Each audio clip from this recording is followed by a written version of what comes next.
يجي وإن قلنا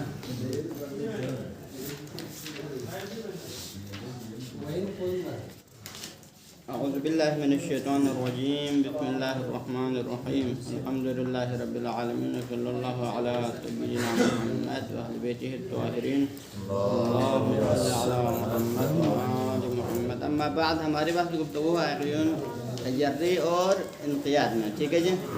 تو سوال کیا تھا تجری اور انقیاد میں؟ ہمارا بنیادی سوال یہ تھا کہ آیا تجری استحقاق عقاب اور استحقاق ذم کا موجب ہے یا نہیں ہے. ٹھیک. اور دوسری طرف سے انقیاد ہمارا جن اس کا قطع مخالف واقع ہے اور اس نے اس کی اطاعت کی، اس قطع کی، تو اس طرح میں پھر یہ کیا ہے؟ موجب استحقاق ثواب ہے یا نہیں ہے؟ موجب استحقاق مدح ہے یا نہیں ہے؟ یہ ہمارا سوال ہے. تو اس حوالے سے مصنف نے کیا فرمایا؟ اس کا کیا نظریہ ہے؟ مصنف کا نظریہ یہ ہے کہ تجری موجب استحقاق عقاب بھی ہے اور استحقاق ذم بھی ہے، اور دوسرا انقیاد بھی موجب استحقاق ثواب اور مدح ہے. یہ اس کا دعویٰ ہے. اور اس دعویٰ کے لیے انہوں نے دلیل کیا دیا تھا؟ وجدان. یعنی وجدان اس بات کی گواہی دیتا ہے صراحتاً. کیا گواہی دیتا ہے وجدان؟ کہ یہ بندہ اس نے مولا کے خلاف مخالفت کرنے کا عزم کیا. کیا نہیں کیا؟ اس مولا کے خلاف اس نے جرأت کیا، اس کی مخالفت کرنے کا عزم کیا. ہاں جی. تو اس وجہ سے وہ عبودیت کے دائرے کا جو تقاضا تھا وہ نہیں رہا، اس تقاضے کے اندر نہیں رہا. اس وجہ سے یہ بندہ عقلاء کے نظر میں مستحق کیا ہے؟ ذم بھی ہے اور مستحق عقاب بھی ہے. ٹھیک ہے، سمجھ آ رہا ہے نا؟ اور دوسری طرف سے اگر انقیاد کرے تو اپنے قطع کی موافقت کرے تو پھر عقلاء کیا کہتا ہے؟ عقلاء کا نظریہ یہ ہے کہ اس بندے کو مستحق مدح بھی سمجھتا ہے اور اس کو مستحق کیا ہے؟ جزا کا بھی مستحق سمجھتا ہے، کیونکہ اس نے عبودیت کے تقاضے کو پورا کیا. یعنی جو مولا کے عبودیت کا تقاضا تھا سمعاً و طاعتاً، اس کی اطاعت کرنے کا جو ارادہ ہے اس نے انجام دیا. اس وجہ سے اس کو مستحق مدح و ثواب ہونا چاہیے. ٹھیک. اب یہاں پر ایک مرحلہ ہے. ایک بندہ فقط سوء باطنی رکھتا ہے، خبث باطنی رکھتا ہے. یہ ایک بندہ حسن باطنی رکھتا ہے. تو اس صورت میں کیا فقط یہ سوء باطن اور خبث باطن موجب استحقاق ثواب ہے یا عقاب ہے یا نہیں ہے؟ اور موجب استحقاق مدح و ذم ہے یا نہیں ہے؟ اس حوالے سے مصنف نے فرق کیا ہے. مصنف نے فرق کیا ہے کہ فقط اگر کوئی بندہ خبث باطنی رکھتا ہے تو پھر یہ موجب استحقاق ذم ہے، قابل مذمت ہے. خبث باطن ہونا کیا ہے؟ وہ قابل مذمت تو ہے، لیکن استحقاق عقاب اس کے نتیجے میں نہیں آتا. ٹھیک ہے جی. انہیں دونوں میں تفریق ہے. استحقاق عقاب ہونا اور استحقاق ذم ہونے میں فرق ہے. خبث باطنی موجب استحقاق مذمت ہے لیکن موجب استحقاق عقاب نہیں ہے، کیونکہ عقاب کس مرحلے تک آنا چاہیے؟ عقاب آنے کے لیے عزم و ارادے کے مرحلے میں عزم ہو اور یہ عملاً انجام دیں، اس طرح میں پھر استحقاق عقاب ہے. لیکن فقط خبث باطنی ہونا چاہیے، عقاب کے اوپر نہیں آتا. ہاں جی. البتہ یہ بہت کسی کے ساتھ حسد کرنا، یہ ظاہراً کچھ نہ بھی کریں، اس کے اندر تو یہ ہے حسد. وہی تو ہونا چاہیے. پھر تو وہ بھی آئے گا انشاءاللہ، یہ مسئلہ بھی آ جائے گا. ٹھیک ہے جی. تو یہ بھی اس حسد وغیرہ کی معنی بھی آ جائے گا. وَإِن قُلْنَا بھی عبارت پہ آتے ہیں. وَإِن قُلْنَا، اگرچہ ہم کہیں. کیا کہیں ہم؟ ابھی اسی بات کر رہے ہیں. وَإِن قُلْنَا، اگرچہ ہم یہ کہیں کہ بِأَنَّهُ لَا يَسْتَحِقُ مُؤَاخَذَةً أَوْ مُثْبَتًا، کہ یہ بندہ مستحق نہیں ہے، چاہے وہ مؤاخذے کے لحاظ سے ہو تب بھی مستحق نہیں ہے اگر وہ مثال کو تو وہ خبث باطنی ہونے کی صورت میں. او مثوبتاً، یا مستحق مثوبہ نہیں ہے، کس صورت میں؟ حسن باطنی ہونے کی صورت میں. ہاں جی. کب تک ہے یہ مستحق مثوبہ نہیں ہے حسن کی صورت میں، مستحق مؤاخذہ نہیں ہے خبث کی صورت میں. یہ کب نہیں ہے؟ ما لم يعزم على المخالفہ او الموافقہ، جب تک بندہ کسی حکم کی مخالفت کا عزم و ارادہ نہ کرے یا کسی حکم کی موافقت کے اوپر عزم و ارادہ نہ کرے. فقط اس کا باطن ٹھیک نہیں ہے، ختم. خبث باطن، کیونکہ انسان کا فرق ہے، بعض افراد کے باطن خبث باطنی ہوتا ہے، بعض کا سوء باطن ہوتا ہے. تو فقط یہ حسن باطن یا حسن باطن ہونا جب تک مخالفت کے اوپر عزم و ارادہ نہ ہو یا موافقت کے اوپر عزم و ارادہ نہ ہو تو پھر یہ بندہ مثوبت کا استحقاق نہیں. فقط بما ہوا حسن باطنی ہونا استحقاق مثوبت کا باعث نہیں. فقط بما ہوا خبث باطنی ہونا یہ عقاب کا مستحق ہونے کا باعث نہیں ہے. کب تک؟ جب تک عزم ارادے کے مرحلے میں نہ آ جائے، مخالفت کے اوپر عزم ارادہ نہ ہو جائیں. حج بمجرد سوء سریرتی، یہ بمجرد باجار مجرور متعلقہ کیا ہے؟ لا یستحق ہے، یعنی کہ یہ بندہ مستحق مصوبہ یا مستحق عقوبت نہیں ہے. بمجرد سوء سریرتی، فقط اس کے خبث باطنی ہونے کی وجہ سے، یہ فقط اس کا باطن خبیث ہے، خبث باطنی ہے، فقط اس کے خبث باطنی ہونے کی وجہ سے مستحق جو ہے عقوبت نہیں ہو سکتا. او حسن ہی حسن سریرت، حسن ہی یعنی حسن سریرت، یا فقط حسن سریرہ ہے، اس کا باطن صاف ہے، دل تو صاف ہے، سمجھے کہ نا دل صاف ہے اس کا، حاجی لیکن عملاً دل صاف ہونے کے بعد عمل کوئی عمل خیر اس انجام نہ دے دے تو پھر فقط اس کے دل صاف ہونے کی وجہ سے یہ بندہ مستحق مصوبت نہیں ہوتا. فقط حسن باطنی موجب استحقاق مصوبہ نہیں ہے، ثواب ملنے کا باعث نہیں ہے. وَإِنْ كَانَ مُسْتَحِقًا لِلْلُؤْمِ، ہاں ملامت کا مستحق ہے. فرق ہے نہیں، ملامت اور مصوبہ مؤاخذہ میں فرق ہے نا. معلومات کہتے ہیں قابل مذمت ہونا، یہ بندہ قابل مذمت ہے، اس کی مذمت ہونا چاہیے، کیونکہ خبث باطنی ہونا قابل مذمت ہے، کیونکہ خبث باطنی ہونا بھی ایک بری صفات میں سے ایک ہے. تو لہٰذا جس بندے کے اندر صفات بری صفات ہے اس کی مذمت ہونا چاہیے. تو لہٰذا یہ بندہ فقط خبث باطنی رکھتا ہے تو اگر یہ مستحق ملامت ہے اس کی ملامت ہونا چاہیے. اس چیز کے برعکس اگر کسی کے اندر حسن باطن ہے تو اس طرح میں پھر یہ بندہ مستحق تعریف ہونا چاہیے، نہیں ہونا چاہیے، مستحق مدح ہونا چاہیے، کیونکہ اس کے باطن صاف ہے. لیکن اس کے بعد عقاب و ثواب کے مرحلے میں نہیں آتا. حج وَإِنْ كَانَ مُسْتَحِقًا لِلْلُومِ، اگر یہ بندہ مستحق لوم ہے، ملامت کا مستحق ہے. کب ملامت کا مستحق ہے؟ اگر وہ سوء سریرت کا مالک ہو، اس کے اندر خوب سے باطن رکھتا ہوں. اول مادہ یا مدح کا مستحق ہے. کب؟ اگر سوء حسن سریرت کا اگر یہ صاحب ہو. حج بما یستتبعانہ، تو یہ کس چیز کے نتیجے میں؟ بما یستتبعانہ، اس چیز کے مستعان، اس کے بنا پر کہ جو اس کے جو لوم اور مدح کے اس کے پیچھے آنے کی وجہ سے. حج سوء سریرت اور حسن سریرت ہے، اس کی وجہ سے وہ یعنی یہ لوم اور مدح دونوں کس کا تابع ہے؟ اس حسن سریرت اور سوء سریرت کا تابع ہے، اس کے پیچھے آتا ہے. جہاں پر حسن سریرت ہے اس کے پیچھے کیا آتا ہے؟ یہ تابع ہے کس چیز کا؟ مستحق ہے مدح ہونے کا. جہاں پر سوء سریرت ہے یہ تابع ہے کس چیز کا؟ یعنی ملامت کا. ٹھیک ہے. کسائر الصفات والاخلاق الذمیمہ والحسنہ، جس طرح فقط حسن باطن اور سوء باطن کو رکھے باقی صفات ذمیمہ، مثلا انسان کا بخل و کنجوسی کیا ہے؟ انسان کے اندر ہونے والی ایک بری صفات ہے. اب ایک دفعہ بخل عملاً بھی کرتا ہے کنجوسی، لیکن ایک دفعہ کسی کے پاس مثال پیسہ ہی نہیں ہے، بخل کس طرح کرے؟ ہو سکتا نہیں ہو سکتا. تو لہٰذا بخل ایک باطنی صفات ہے اور وہ بھی صفات سوء ہے، غلط صفات ہیں. اب یہ بخل فقط کسی کا بخیل ہونا مستحق مذمت تو ہے لیکن مستحق عقاب نہیں ہے.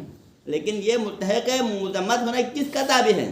اس کے بخل کا تابع ہے، کیونکہ بخل اس کے اندر ہے. تو یتتبع ماذا؟ البخل یتتبع الذم، البخل یتتبع استحقاق الذم، بخل کے پیچھے استحقاق الذم آ جاتا ہے. ایک بندہ کرم ہے، کریم ہے. کرم کیا ہے؟ یہ صفات حسن ہیں، اور صفات حسن اس کے اندر باطن میں ہیں، ابھی تک اس کا اظہار بالفرض نہ ہو. لیکن فقط کرم ہونا بما ہوا کرم انه یتتبع استحقاق شنو؟ مدح. کرم بما ہوا کرم استحقاق مدح ہے، اس کے پیچھے آ جاتا ہے. ٹھیک ہے، نہیں آتا. کسائر الصفات والاخلاق الذمیمہ والحسنہ، جس طرح باقی جتنے بھی صفات اور جو اخلاق ہیں جو یا قابل یعنی اخلاق ذمیمہ ہو، تو اخلاق ذمیمہ جو باطن کے اندر ہے مستحق ذم کا باعث ہوتا ہے. اور جہاں اخلاق حسنہ ہو اس کے باطن میں جب تک ہے وہ استحقاق کس کا باعث بنتا ہے؟ استحقاق یعنی مدح کا باعث بن جاتا ہے. سمجھ آ رہا ہے؟ تو لہٰذا جس طرح باقی صفات اخلاق ذمیمہ اور اخلاق حسنہ استحقاق مدح و ذم کا باعث ہے، اسی طرح یہ سوء سریرت اور سوء حسن سریرت ہونا بھی اسی صفات باطنی میں سے ہے، اور اس کے پیچھے بھی استحقاق مدح یا استحقاق ذم آتا ہے. سمجھ آ رہا ہے؟ بس خلاصہ کلام کیا ہوا ہمارے بحث کا؟ تو فرماتے ہیں کہ وہ بالجملہ، بس خلاصہ کلام یہ ہوا کہ ما دامت فیہ صفات کامنہ، جب تک یہ جو صفات ہیں، چاہے وہ صفات حسن باطنی یا حسن باطنی کی شکل میں ہو، چاہے دیگر اخلاق مذممہ یا اخلاق حسنہ کی شکل میں ہو، جس شکل میں ہو، جب تک اس کے اندر ایک صفات کامنہ سے مراد اس کے اندر مخفی اور پوشیدہ صفات کی شکل میں جب تک انسان کے اندر ہے، لا یستحق بہا الا مدحا او ذما، تو اس طرح میں اس صفات کے ہونے کی وجہ سے وہ بندہ مستحق نہیں بنتا، صرف کس کا مستحق بنتا ہے؟ یا مدح کا باعث بنتا ہے کب؟ اگر اس کے اندر صفات حسنہ ہو، اگر اس کے باطن میں کیا ہو؟ ایک صفات حسنہ ہو، پوشیدہ ہے، اس کا اظہار بالفرض نہ بھی ہو، لیکن ایک باطن میں صفات حسنہ جو پوشیدہ ہے، تو پھر فہذا شخص صاحب اخلاق الحسنہ لا یستحق الا مدحا، وہ مستحق نہیں ہے، صرف مدح کا مستحق ہے، قابل تعریف ہے کیونکہ صاحب اخلاق حسنہ ہے، ٹھیک ہے نہیں؟ اور اس کے برعکس ایک شخص ہے، یعنی صاحب اخلاق ذمیمہ ہے، صاحب اخلاق ذمیمہ، اس کے اندر بخل کا مادہ ہے، تو یہ صاحب اخلاق ذمیمہ ہے، فصاحب اخلاق ذمیمہ لا یستحق الا اللوم، وہ مستحق نہیں، تو آئی کس کے مستحق ہے؟ ملامت کا مستحق ہے۔ اس کے بعد اگلے جو مرحلہ ہے وہ عقاب آنے کا مرحلہ ہے یا ثواب آنے کا مرحلہ ہے، اس میں ابھی شامل، یعنی بندہ مستحق مدح ہونے کے علاوہ مستحق ثواب نہیں ہے، مستحق ذم ہونے کے علاوہ استحقاق عقاب نہیں رکھتا، کیونکہ وہ صفت ابھی تک اس کے اندر پوشیدہ ہے۔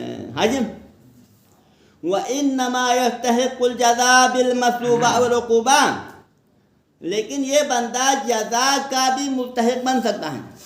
جزا کون سے جزا؟ یعنی بالمثوبہ، جزا دو صورتوں سے خالی نہیں ہے، کیونکہ ہر انسان کے اعمال کا جزا ہے، لیکن وہ جزا یا ثواب کی شکل میں ملے گا یا جزا عقاب کی شکل میں ملے گا۔ تو یہ بندہ اس استحقاق مدح اور استحقاق ذم کے علاوہ جزا کا بھی مستحق بن سکتا ہے، بالمثوبہ، یا جزا مثوبت کی شکل میں ہو، اگر وہ مثال کے طور پر اخلاق سو ہونے کی، یعنی اخلاق حسنہ ہونے کی صورت میں، اور عقوبہ یا جزا عقوبت کی شکل میں مل سکتا ہے کہ اگر اخلاق ذمیمہ کا مالک ہو، مضافاً الی احدہما، یعنی احدہما کی ضمیر جاتا ہے مدح و ذم کے علاوہ، مدح و ذم کا استحقاق تو پہلے سے تھا نا، لیکن اس استحقاق مدح اور استحقاق ذم کے علاوہ اس سے ہٹ کر دوسرا مرحلہ میں استحقاق مثوبت اور استحقاق عقوبت کا بھی باعث بن سکتا ہے، اس کا بھی مستحق بن سکتا ہے۔ کب بن سکتا ہے؟ اذا صار بصدد الجر علی طبقها، یہ اس مرحلے میں ہو سکتا ہے کہ اگر یہ بندہ اس پر عمل کرنے کے مرحلے میں آ جائے، پہلے اس کے اندر پوشیدہ صفات کی شکل میں تھا، مثلا یہ صفات سیئہ، صفات سیئہ یا صفات ذمیمہ اس کے اندر جب تک پوشیدہ تھا، اس پر عمل کے مرحلے میں نہیں تھا، تو فقط استحقاق کیا تھا، استحقاق ذم تھا، لیکن یہ استحقاق ذم ابھی استحقاق عقاب کی شکل میں بھی آ جاتا ہے، استحقاق عقاب کا بھی باعث بن سکتا ہے۔ کب؟ اذا صار بصدد الجر علی طبقها، یہ اس وقت آ سکتا ہے کہ یہ بندہ اس صفات سیئہ کے مطابق مقام عمل میں عمل کرنے کے مرحلے میں آ جائے کہ میرے پاس بخل ہے، لہذا عملاً بھی میں بخل سے کام لے لوں، مثلا میرے اندر کرم کی صفت ہے، لہذا مقام عمل میں بھی میں سخاوت مندی کا اظہار کروں۔ اب اظہار کر کے عملی شکل میں لائیں تو پھر بعد میں پھر اگر یہ ذمیمے کی شکل میں ہو تو استحقاق عقوبت بھی آ جاتا ہے، اگر حسنے کی شکل میں ہو تو استحقاق مثوبت آ جاتا ہے، ٹھیک ہے جی۔ اب فرق کیا ہوا؟ یہ آپ نے یہ فرق کیوں کیا کہ ایک مرحلے میں فقط استحقاق مدح و ذم تک ہو، اس کے بعد پھر دوسرے مرحلے میں استحقاق مثوبت و عقوبت، وجہ کیا ہے؟ وذالک، اور اس کی وجہ یہ ہے کہ یعنی اس کی وجہ کس کی وجہ؟ جب تک اس کی صفت باطن میں ہے استحقاق عقوبت و مثوبت کا باعث نہیں ہے، اس کی وجہ یہ ہے کہ لعدم صحت مؤاخذتہ، کہ کسی شخص کا مؤاخذہ کرنا صحیح نہیں ہے، کسی بھی شخص کا مؤاخذہ کرنا، اس کے اوپر عقاب دینا یہ درست نہیں ہے۔ کس وجہ سے؟ بمجرد سوء سریرتہ، فقط اس کے خوب سے باطنی ہونے کی وجہ سے، فقط اس کا باطن اس میں کھوٹ ہونے کی وجہ سے، صرف اسی وجہ سے اس کے اوپر عقاب دینا یہ صحیح نہیں ہے، یعنی کوئی مولا کے لیے صحیح نہیں ہے کہ تمہارے نیت میں کھوٹ ہے لہٰذا تمہیں پر عقاب ہونا چاہیے۔ ابھی اس نے عملاً اس کا اظہار تو نہیں کیا نا، اب کسی کی نیت کو ہم نہیں دے سکتے ہیں، اللہ ہی دے سکتا ہے، تو لہٰذا بالفرض اس کے اندر سوء سریرہ ہے تو یہ قابل مذمت ہے، لیکن قابل مذمت ہونے کا مطلب یہ نہیں کہ آپ فقط سوء سریرت کا شک کرنے کے اوپر عقاب لگا دیں، یہ ممکن نہیں ہے۔ فقط سوء سریرہ ہونے کی وجہ سے کسی کو مستحق عقاب نہیں ٹھہرایا جا سکتا۔ ہاں جی، لہذا میں صحت مواخذت ہی اس صاحب اخلاق ذمیمہ کا مواخذہ کرنا درست نہیں ہے بمجرد سوء سریرت ہی، فقط اس کے باطن یعنی باطن ہونے کی وجہ سے، اس کے باطن میں خباثت ہونے کی وجہ سے، من دون ذالک، اس کے بغیر، من دون ذالک من دون الجری العملی، من دون ان یجری بصدد الجری علی طبقها، من دون ذالک کا مطلب یہ کہ اس کے بغیر کہ ابھی تک عمل کرنے کے مرحلے میں نہیں آیا ہے، ابھی تک اس کے مطابق چلنے کا اس نے عزم و ارادہ نہیں کیا ہے، اس کے بغیر فقط سوء سریرت ہونا، حسن ہونا، یہ سوء سریرت یا حسن سیرت ہونا مستحق مصوبت عقوبت کا باعث نہیں ہے۔ ہاں جی، وحسنها معه بعدم صحت المؤاخذہ، ہاں جی، مجرد سوء سریرت، فقط سوء سریرت مجرد مؤاخذے کا سبب نہیں ہے، لیکن آگے کیا فرماتے ہیں، وہ حسن المؤاخذہ، اور مؤاخذہ کرنا درست ہے، مؤاخذہ کرنا عقلاء کے نظر میں صحیح ہے، کس صورت میں، مع الجری العظمی، مع العزم علی الجری علی طبقها او مع الجری علی طبقها، اور مؤاخذہ کرنا عقلاء کی نظر میں پسندیدہ فعل ہے، کس صورت میں، معه یعنی مع العزم علی فعلها، اس کے فعل پر عزم کرنے کی صورت میں یا اس کے مطابق جاری کرنے کے مرحلے میں جب یہ آ جاتا ہے تو پھر فحسن المؤاخذہ معه، اس طرح میں پھر مؤاخذہ کرنا بھی صحیح ہے، وہ حسن المؤاخذہ و حسن المثوبہ معه، اس طرح میں مثوبہ بھی درست ہے کہ اگر وہ اچھے عمل اچھے صفت ہونے کے ساتھ ساتھ اس اچھے صفت کو مقام عمل میں اپنانے کی کوشش کرے تو پھر وہاں پر مثوبات بھی حسن ہے، مؤاخذت کرنا بھی درست ہے۔ ہاں جی، یہ حسن ہم معروف سمجھ آ گیا نا، کیا یہ حسن ہم معروف کی تراتب ہے، عدم صحت مؤاخذت ہی تراتب ہے، عدم صحت مؤاخذہ بمجرد سوء سریرہ، وہ حسن المؤاخذہ مع العدم، یعنی مؤاخذہ کرنا درست ہے اگر وہ مقام عمل میں جاری کرنے کے مرحلے میں آ جائے، یہ کہنا چاہتے ہیں جملے میں، ٹھیک ہے جی۔ کما یشہد بہ الوجدان، مراجعۃ الوجدان، جیسا کہ اس مطلب کی گواہی دیتا، کس مطلب کی، کہ جب تک باطن کی شکل میں ہے فقط مدحضم ہے، استحقاق عقوبہ و مثوبہ نہیں، لیکن باطن سے نکل کے ظاہری میدان میں آ جائے تو پھر وہ استحقاق مدحضم کے علاوہ استحقاق عقوبہ و مثوبت بھی آ جاتا ہے۔ اس بات کی گواہی کون دیتا ہے، مراجعۃ الوجدان، جب ہم وجدان کی طرف مراجعہ کریں، مقام عمل میں عملی طور پر دیکھے کیا ہو رہا ہے تو ہمیں نظریات اپنے آنکھوں کے سامنے اس طرح کے معاملات اور عام میں ہی نظر آ جاتا ہے۔ حاجی الحاکم بالاستقلال، اور یہی وجدان حاکم ہے استقلال کے ساتھ، استقلالاً یہی وجدان حاکم ہوتا ہے کہاں پر، فی مثل باب الاطاعت والعصیان، یعنی کہ کہاں پر اطاعت موجب استحقاق ہے، کہاں پر عصیان موجب ذم اور عقوبت ہے، اس چیز کا جو معیار ہے، اس حوالے سے حاکم کون ہے، اس کا حاکم وجدان ہوتا ہے۔ حاکم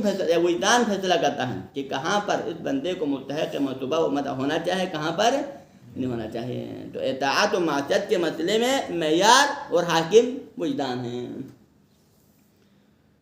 وما یستتبعان، اور جو اطاعت و معصیت کے پیچھے آتا ہے، کیا معصیت و اطاعت کے پیچھے کیا آتا ہے، من استحقاق النیران والجنان، کی جہنم کا حقدار ہونا کسی کا اور کسی کا جنت کا حقدار ہونا، کیونکہ اگر کوئی بندہ استحقاق اطاعت کے باب میں اگر کوئی بندہ استحقاق مصوبہ ہوتا ہے تو اس کے پیچھے کیا آتا ہے، اس کے پیچھے استحقاق جنان اس کے پیچھے آتا ہے، ٹھیک ہے نا۔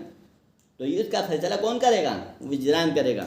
اسی طرح اگر معصیت کے مسئلے میں اگر کوئی معصیت کار ہو، عملاً معصیت کرے تو معصیت کے پیچھے استحقاق کیا آتا ہے، استحقاق عقوبہ آتا ہے۔ تو استحقاق عقوبہ ما یستتبع ماذا، استحقاق النیران، جب استحقاق عقوبہ آتا ہے تو اس کے پیچھے استحقاق نیران بھی آ جاتا ہے، یہ جہنم کا بھی حقدار پاتا ہے۔ تو اب کون جہنم کا حقدار ہے، کون جنت کا حقدار ہے، کون مطلوبہ کا حقدار ہے، کون عقوبت کا حقدار ہے، اس چیز کا فیصلہ کرنے والا حاکم کون ہے، وجدان ہے۔ انسان کے وجدان اس بات کا فیصلہ کر دیتا ہے اس باب میں، ٹھیک ہے جی۔ آگے فرماتے ہیں، اب یہاں پر ایک اور امپارٹنٹ موضوع ہے، یہ موضوع ختم ہو گیا، اب دوسرا موضوع یہ ہے، مثلاً یہ ہے کہ آپ کو کسی چیز کے اوپر قطع ہوا، اب پہلے کہا تھا کہ انسان کو قطع پہ عمل کرنا چاہیے، اور اگر قطع پر عمل نہ کرے تو اس صورت میں پھر یہ اگر موافقت ہو، واقعی کے ساتھ مطابقت ہو تو پھر یہ کیا ہے؟ معصیت شمار ہوتا ہے۔ اگر یہ قطع یعنی حقیقت کے برخلاف ہو، عدم الاصابہ کی صورت میں پھر کیا ہے؟ اس کو کیا کہا جاتا ہے؟ تجری کہا جاتا ہے۔ تو ابھی ہمارا مسئلہ تجری میں ہے نا۔ اب یہ مسئلہ تجری کے مورد میں آپ کو اس قطع کی مطابقت کرنا چاہے نہیں کرنا چاہتا، اور قطع کی موافقت کرنے کی صورت میں آپ کو ثواب ملنا تھا، قطع کی مخالفت کرنے کی صورت میں آپ کو کیا کرنا تھا؟ عقاب ملنا تھا، ٹھیک۔ لیکن سوال یہ آتا ہے کہ اس قطع کی مخالفت کرنے، اس قطع کا کسی فعل سے تعلق ہونے کی وجہ سے آپ کا جو قطع جو واقعی کے خلاف ہے، تو واقعی کے خلاف کے قطع کا کسی فعل پر تعلق ہونے کی وجہ سے کیا یہ قطع کے اندر یہ خاصیت موجود ہے کہ اس فعل کے اندر موجود حسن و قبح کو تبدیل کرے؟ ہاں جی، ایک فعل پہلے ذاتاً مثلا ایک فعل حسن ہے، ایک فعل حسن ہے، لیکن آپ کا قطع اس کے اوپر تعلق ہوا غلط طریقے سے، اور آپ نے سمجھا کیا؟ اس کو قبیح سمجھا، ٹھیک ہے۔ مثال، اس کی مثال یہاں انہوں نے دیا ہے کہ مولا کے جو غلام ہیں اس نے کسی شخص کو قتل کیا۔ اب مولا کے ہاں ایک چیز پسندیدہ ہے، ایک چیز مولا کے ہاں ناپسندیدہ ہے، یعنی مولا کے ہاں مولا عرفی کی بات ہو رہا ہے، کیونکہ ہمارے معیار وجدان حاکم ہے، تو وجدان میں ہم عرف عام میں دیکھیں گے، تو لہٰذا ایک مولا ہے، اس کا ایک دشمن ہے، اس کا اپنا بیٹا ہے۔ دشمن کو مارنا مولا کے نظر میں حسن ہے یا قبیح ہے؟ مولا کے دشمن کو مارنا مولا کے نظر میں حسن ہے۔ ہو سکتا ہے دوسروں کے نظر میں نہ ہو، لیکن خود مولا کے نظر میں اس کے دشمن کو مارنا حسن ہے، لیکن اس کے بیٹے کو مارنا مولا کے نظر میں کیا ہے؟ قبیح ہے، ٹھیک ہے نا۔ اب اس بندے نے غلام کو قطع حاصل ہوا کسی شخص کے بارے میں یہ قطع ہوا کہ یہ مولا کا دشمن ہے، اور مولا کے دشمن ہونے پر قطع ہونے کی وجہ سے اس نے اس کو کیا کیا؟ قتل کیا، لیکن حقیقت میں اس کا دشمن نہیں تھا، بلکہ کیا تھا؟ مولا کا بیٹا تھا۔ اب مولا کا بیٹا قتل کرنا ذاتاً حسن تھا، مولا کے نظر میں قبیح تھا نا، لیکن اس کے قطع میں یہ کہ اس کے قطع کے مطابق یہ فعل کیا ہے؟ حسن ہے، کیونکہ اس نے مولا کے دشمن سمجھ کے قتل کیا ہے، تو اس کے مولا اس عبد کے اعتقاد کے مطابق، اس کے قطع کے مطابق یہ بندہ مولا کا دشمن ہے، لیکن حقیقت میں مولا کا بیٹا ہے۔ تو اب مولا کے بیٹے کو قتل کرنا ذاتاً قبح رکھتا ہے، یہ قبیح ہے ذاتی لحاظ ہے۔ تو اب اس عبد کا قطع اس کے اوپر تعلق ہونے کی وجہ سے کہ یہ مولا کا دشمن ہے، کیا یہ اس کا فعل، اس کا یہ قتل حسن بنے گا یا قبیح رہے گا؟ پہلے قبیح تھا، اب بھی قبیح رہے گا، کیونکہ مولا کے بیٹے کو قتل کرنا ذاتاً قبیح ہے۔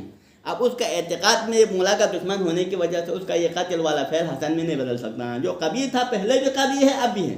اس قطع کے اوپر آنے کی وجہ سے جو حسن ہے، جو ذاتاً حسن ہے، وہ اس کے قبح میں تبدیل نہیں ہو سکتا، اور اس کے برخلاف جو چیز ذاتاً حسن ہے لیکن اس کسی شخص کے اعتقاد اور قطع کی وجہ سے وہ قبیح بنتا ہے، وہ اپنے قطع میں وہ قبیح سمجھتا ہے، تو اس کے عقیدے میں قبیح سمجھنے کی وجہ سے وہ حسن قبیح میں تبدیل نہیں ہوتا۔ اب ایک شراب ہے، ایک مائع ہے، مثلا ایک اور مثال دیتے ہیں، ایک برتن میں شراب ہے، ایک برتن میں مثال کے طور پر کیا ہے؟ پانی ہے، یا مثلا شربت ہے۔